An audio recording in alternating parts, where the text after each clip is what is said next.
Dnes by som ti chcel niečo ukázať z backstageu tvorby tohto separového klipu, na ktorom som spolupracoval s agentúrou Nevkus.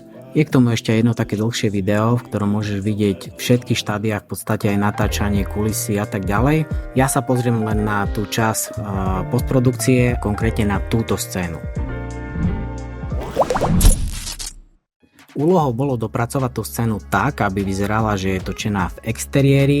Bolo treba pracovať s takýmto materiálom, kde vidíš, že to dôležité je umiestnené len v strede a všetko dookola treba retušovať. Najprv sme to chceli robiť v 3D, ale potom sme prišli na o mnoho efektívnejší spôsob, ako to urobiť a dali sme to dohromady celé v Aftery.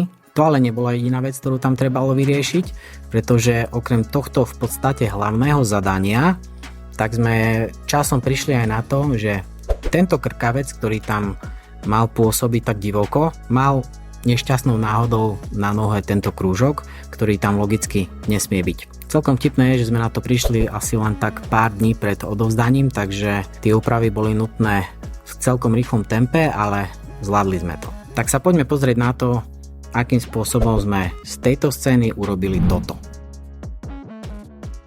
V prvom kroku sme sa teda z tejto úrovne posunuli na túto úroveň. Tam sme dopracovali jednotlivé ďalšie kríky, trávy, stromy, konáre a čokoľvek, čo vedelo dotvoriť ten priestor tak, aby vyzeral ako v exteriéri. Asi taká polovica z toho dovytvoreného materiálu boli kópie jednotlivých kríkov z toho, čo už bolo v dispozícii. Tie sme potrebovali vymaskovať, rozmiestniť po priestore a samozrejme aj navodiť ten 3D efekt, teda posunúť to v tej tretej dimenzii na rôzne úrovne, pretože keď sa kamera hýbe, tak ten parallax efekt tam musí byť viditeľný a keby sme to len nalepili na seba na jednej úrovni, tak sa to neudeje.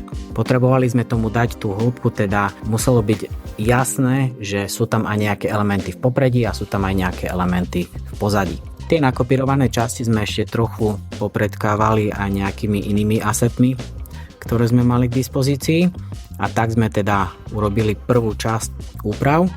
Druhá časť bolo do vytvorenie oblohy. Tam sme použili timelapse video existujúcej oblohy, ktoré sme mali k dispozícii a dopracovali do pozadia. No a v treťom kroku to trebalo ešte farebne trošku zladiť. To video vo výsledku skončilo ako čierno-biele, čo som ja ešte v tej dobe nevedel, takže tú farebnú úpravu som proste urobiť potreboval. Keď bola tá základná úprava urobená, dodali sme ešte do pozadia nejaké vrany, ktoré tam jemne lietajú, možno ich ani nepostrehneš, ale práve tie detaily tomu dodávajú ten šmrnc. A plus minus v tom momente som čakal, že je vybavené a projekt je hotový, ale potom sme pri jednom spoločnom Skype vlastne prišli na to, keď sme si to pozerali, že tá vrana má na nohe krúžok a to je problém.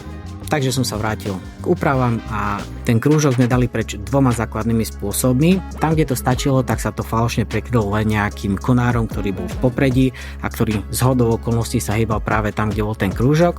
Tam, kde sa to nedalo, tak sme museli robiť rotoscoping. Takže vybrať ten krúžok, natrekovať celý pohyb tej vrany a potom doretušovať tie chýbajúce časti, pretože v momente, kedy sme toto odstránili, tak tam samozrejme ostali prázdne pixely. No a to bolo všetko. Aj napriek tomu, že som to takto rýchlo zhrnul v jednom videjku, tak aj tak to bolo zo pár dní roboty, ale bol som spokojný. No a ak sa ti takéto niečo páčilo, tak ti odporúčam, aby si ten klip pozrel celý, pretože takýchto častí tam je naozaj viac a celý tým odrobil prvotriednu robotu podľa mňa, takže tam ešte možno niečo zaujímavé nájdeš.